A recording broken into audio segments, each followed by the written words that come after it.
सुप्रभात बच्चों। अब यह आपकी हिंदी की क्लास है।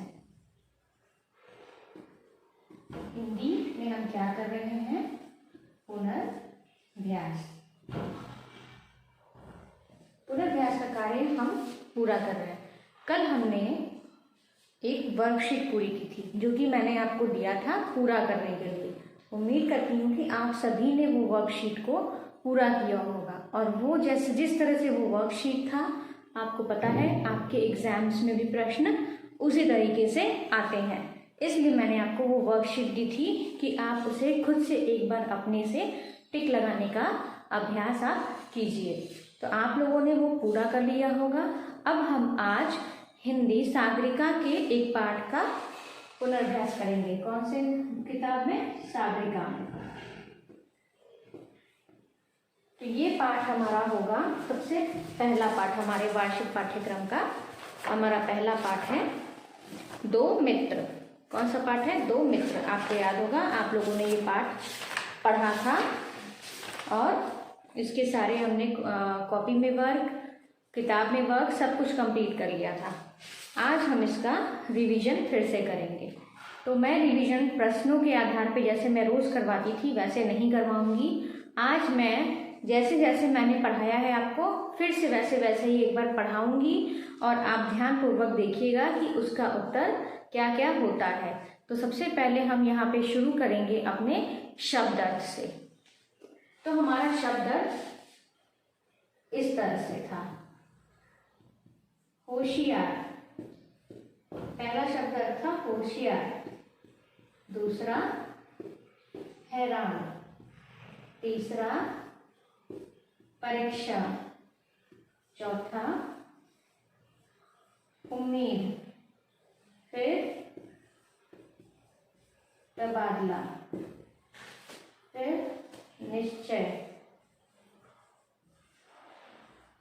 फिर वार्षिक। फिर परिणाम और फिर घोषित। आपको मैंने जो वर्कशीट दिया था उसमें मैंने कुछ शब्द अर्थ भी आपसे पूछे थे, जैसे कि होशियार शब्द का क्या अर्थ होगा। उसके बाद उसके 4 ऑप्शन होंगे जिसमें से आपको एक सही टिक लगाना होगा। तो होशियार शब्द का सही अर्थ होगा बुद्धिमान। होशियार शब्द का सही अर्थ होगा बुद्धिमान। हैरान का अर्थ होगा चकित। हैरान का अर्थ होगा चकित। परीक्षा का अर्थ होगा इम्तिहान। परीक्षा का अर्थ होगा इम्तिहान। उम्मीद का अर्थ होगा आशा। उम्मीद का अर्थ होगा आशा। तो इनमें से अगर कोई भी प्रश्न आता है तो इसके आप सही उत्तर पे निशान लगाएंगे। तबादला का अर्थ होता है बदली, यानी कि एक स्थान से दूसरे स्थान पर जाना या भेजना। निश्चय का होता है संकल्प करना। निश्चय का होता है संकल्प करना। वार्षिक का होता है प्रतिवर्ष होने वाला या प्रतिवर्ष जो चीज होती है उसे वार्षिक कहते हैं। परिणाम का अर्थ होता है नतीजा। परिणाम यानी रिजल्ट, इसका अर्थ होता है नतीजा। और घोषित करना यानी जारी किया गया। तो ये रहे हमारे दो मित्र पाठ का शब्द अर्थ। अगर आता है कि होशियार का शब्द का क्या अर्थ होगा तो आप बुद्धिमान पे टिक लगाएंगे। हैरान अगर पूछता है तो आप चकित पे टिक लगाएंगे। परीक्षा का क्या अर्थ होता है का आप इम्तिहान पर टिक लगाएंगे। उम्मीद शब्द का क्या अर्थ होता है आप आशा पे टिक लगाएंगे। तबादला का क्या अर्थ होता है आप बदली पर टिक लगाएंगे। निश्चय का अर्थ संकल्प करना पर टिक लगाएंगे। वार्षिक का प्रतिवर्ष, परिणाम का नतीजा, घोषित का जारी किया गया पे आप टिक लगाएंगे। ठीक, ये इसके सही उत्तर हैं। अगर इनमें से कोई भी प्रश्न आता है तो आप इनके सही उत्तर पे निशान लगाएंगे। ये हो गया हमारा शब्द अर्थ। शब्द अर्थ को अब हम इरेज करेंगे। फिर उसके बाद कौन से प्रश्न आ सकते हैं।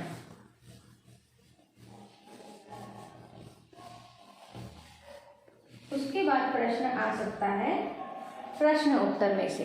जो मैंने प्रश्न उत्तर आपको कॉपी में करवाया है उसका भी जो है बहुविकल्पीय रूप में उसे बदलकर प्रश्न पूछा जाएगा। तो जैसे उत्तर था, अमन कैसा लड़का था। अमन कैसा लड़का था, ये प्रश्न आ सकता है। और इसके आपको 4 ऑप्शन दिए जाएंगे, क ख ग घ। तो जो सही उत्तर होगा, इसका सही उत्तर है अमन घमंडी या अमीर घर का लड़का था। ठीक है, इन दोनों में से अगर कोई भी ऑप्शन आता है घमंडी या अमीर घर का, तो आप उस पे टिक लगाएंगे। या तो घमंडी है तो घमंडी भी सही होगा, और अमीर घर का है तो अमीर घर का भी सही होगा, क्योंकि अमन जो है वो घमंडी और अमीर घर का लड़का था। इसी तरह से प्रश्न आएगा, एक दिन अध्यापिका किसे अपने साथ लाई। एक दिन अध्यापिका किसे अपने साथ लाई, ये प्रश्न आएगा। इसके भी आपको 4 ऑप्शन दिए जाएंगे, क ख ग और घ। इसका सही उत्तर होगा आयुष। किसे लेकर आई थी अध्यापिका? आयुष को। तो आयुष पे आप सही निशान लगाएंगे। एक दिन अध्यापिका किसे अपने साथ लाई थी? एक दिन अध्यापिका आयुष को अपने साथ लेकर आई थी। तो ये हो गया प्रश्न उत्तर से।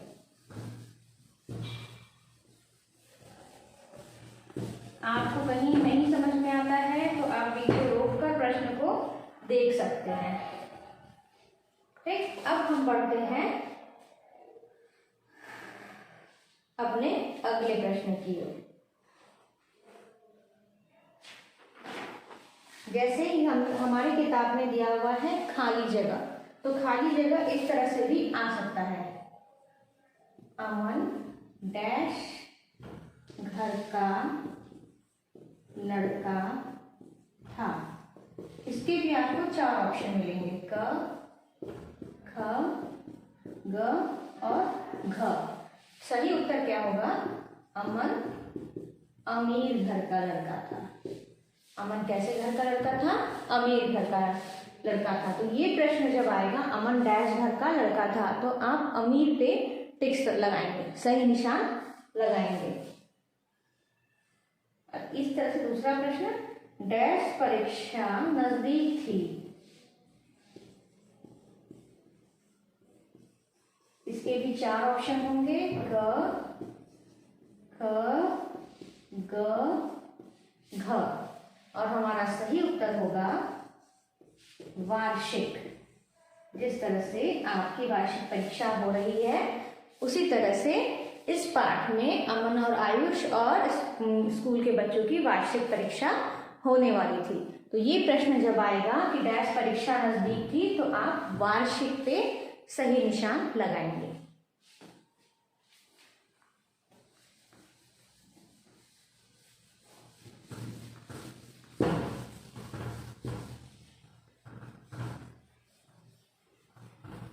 फिर उसी तरह से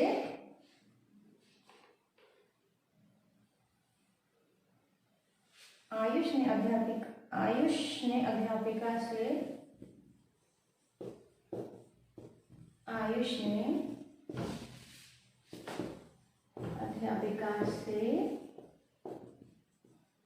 अमन की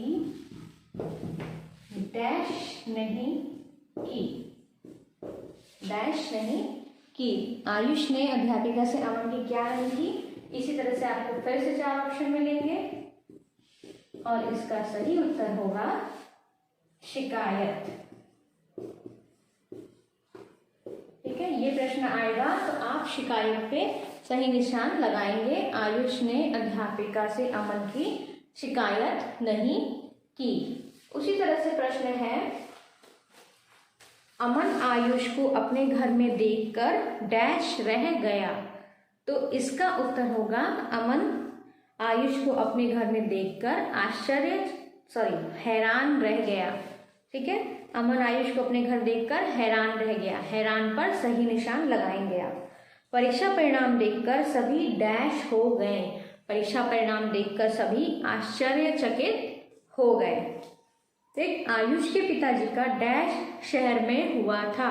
आयुष के पिताजी का तबादला शहर में हुआ था। ये प्रश्न आएगा तो आप तबादला पे सही निशान लगाएंगे। ठीक है, तो ये हो गया हमारा किताब का खाली जगह। तो खाली जगह में से भी कोई भी आता है तो बहुत सोच समझकर आराम से निशान लगाइएगा।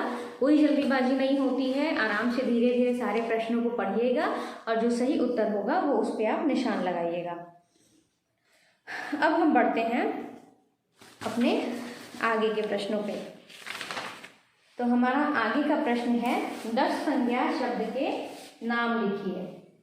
क्या पूछा गया है? 10 संज्ञा शब्द के नाम लिखिए। तो हमारे संज्ञा आपको पता है, हमने व्याकरण में संज्ञा पढ़ा है। किसी व्यक्ति, वस्तु, स्थान या भाव के नाम को संज्ञा कहते हैं। ठीक है, तो प्रश्न कुछ इस तरह से होगा, निम्न में से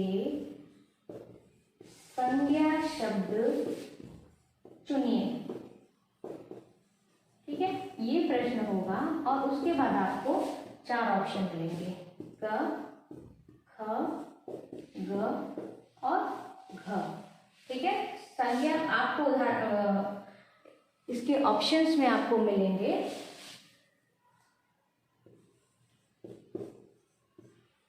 काला,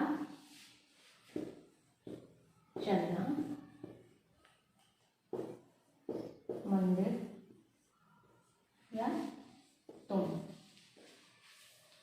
तो काला जो है वो विशेषता है, यानी कि किसी भी वस्तु की विशेषता। हमने विशेषण पढ़ा है, विशेषता जो बताता है किसी भी चीज की, उसे विशेषण कहते हैं। तो काला नहीं होगा। चलना क्या है? जब हम कोई कार्य करते हैं या अपने आप होता है तो उसे हम क्या कहते हैं? क्रिया कहते हैं। तो चलना क्रिया है, तो ये भी नहीं होगा। मंदिर क्या है? मंदिर एक स्थान है, तो किसी व्यक्ति, वस्तु, स्थान या भाव के नाम को संज्ञा कहते हैं। तो मंदिर पे आप सही निशान लगाएंगे। और तुम सर्वनाम है, तो ये भी गलत होगा। तो उसी तरीके से कुछ भी आ सकता है। ये मैंने एक एग्जाम्पल दिया है आपको। अब बहुत आराम से सोच समझ के पढ़िएगा कि कोई ऑप्शन जो दिया है वो क्या है और उसमें से संज्ञा क्या हो सकता है। तो ये हो गया हमारा संज्ञा से रिलेटेड हमारे शब्द। इसके अलावा भी बहुत कुछ और दो सेम प्रश्न आपसे पूछे जा सकते हैं। जैसे और ऑप्शन में भी पूछा जा सकता है कि निम्न में से संज्ञा शब्द चुनिए। दूसरा प्रश्न भी कुछ इस तरह से हो सकता है और उसके ऑप्शंस जो होंगे वो बदले हुए होंगे। तो ये हो गया हमारा संज्ञा वाला।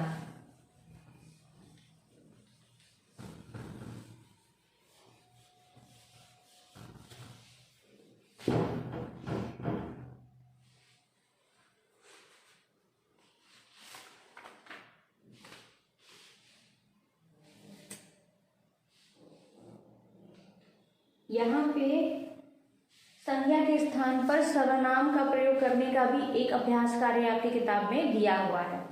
तो इसका प्रश्न कुछ इस तरह से आ सकता है कि डैश अमन की मदद की। क, ख, ग और घ। तो किसने अमन की मदद की थी? आयुष ने अमन की मदद की थी। तो इसका सही उत्तर होगा आयुष। ठीक है, ये ऐसे प्रश्न आएगा कि डैश अमन की मदद की, तो आयुष ने अमन की मदद की। तो हम आयुष पे सही निशान लगाएंगे। फिर उसके बाद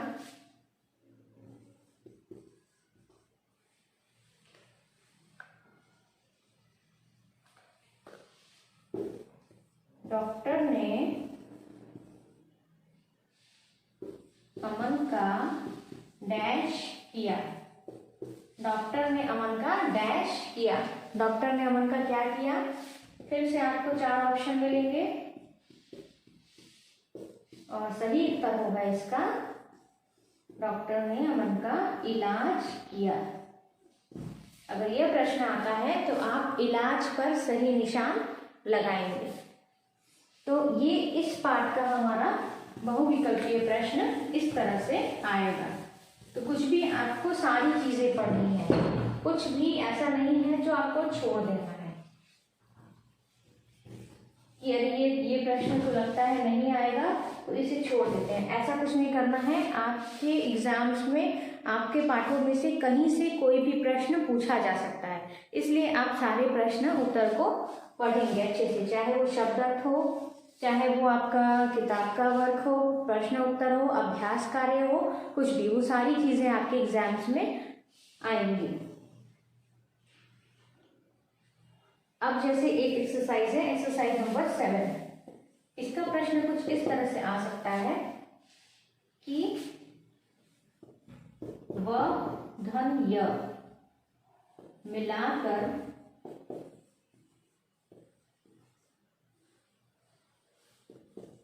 कौन सा शब्द बनेगा।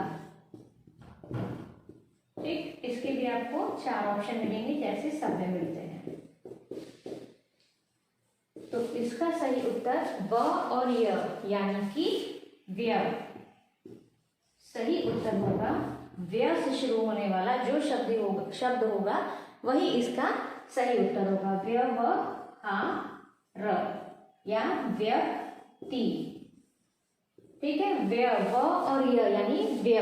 व के नीचे ये हलंत लगा हुआ है जिसे संस्कृत में हम हलंत कहते हैं, यानी ये इसको आधा व के रूप में पढ़ा जाता है। व्यय शब्द वाले जो ऑप्शंस होंगे वो सही उत्तर होंगे, व्यवहार या व्यक्ति।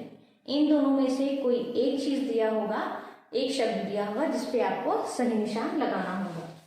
उसी तरीके से श प्लस च मिलकर कौन सा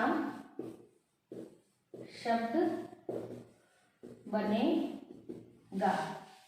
श और च मिलकर कौन सा शब्द बनेगा, तो आपको आएगा इसका सही उत्तर होगा निश्चित।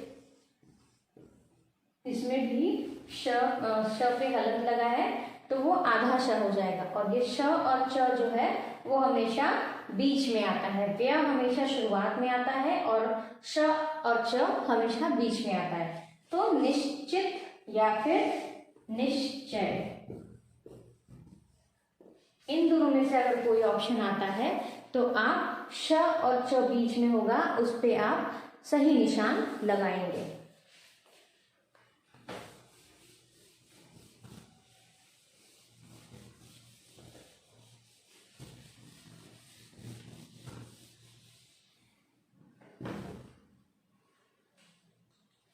इसके अलावा हमारे पास और भी प्रश्न हैं, जैसे अमन को अपने ऊपर क्यों घमंड था। तो अमन को अपनी अमीरी पे घमंड था। ठीक है, अमीरी शब्द अगर आएगा, अमन को अपने ऊपर क्यों घमंड था, अगर प्रश्न आता है तो अमीरी पर आप सही निशान लगाइएगा। वार्षिक परीक्षा से पहले अमन ने स्कूल आना क्यों बंद कर दिया था। वार्षिक परीक्षा से पहले अमन ने स्कूल आना इसलिए बंद कर दिया था क्योंकि वह बीमार पड़ गया था, है ना। तो आप अगर ये प्रश्न आता है बीमार पड़ने की वजह से, तो आप बीमार पड़ने की वजह से पे सही निशान लगाइएगा। बीमार पड़ने पर अमन की मदद किसने की, ये प्रश्न भी आ सकता है। तो बीमार पड़ने पर अमन की मदद आयुष ने की। ठीक है, आयुष एक जो नया बच्चा क्लास में आया था उसने अमन की मदद की थी। दोनों ने साथ मिलकर पढ़ाई किया था और परीक्षाओं को अच्छे से पास किया था। तो ये रहा हमारे इस पाठ का हमारा आज का रिवीजन वर्क। हमने सागरिका के 2 मित्र पाठ का रिवीजन आज की क्लास में कर लिया है। अब आपको करना क्या है, आज की क्लास में जितना भी रिवीजन कराया गया है उसको अच्छे से पढ़ना है। पढ़ने के बाद फिर हम अगली क्लास में अपने अगले चैप्टर या किसी भी किताब या आकरण सामयिका में से किसी से भी हम रिवीजन करेंगे। तो ये रही आपकी आज की क्लास का रिवीजन। मिलेंगे आपसे अगले रिवीजन के साथ अगली क्लास में। तब तक के लिए bye, have a nice day.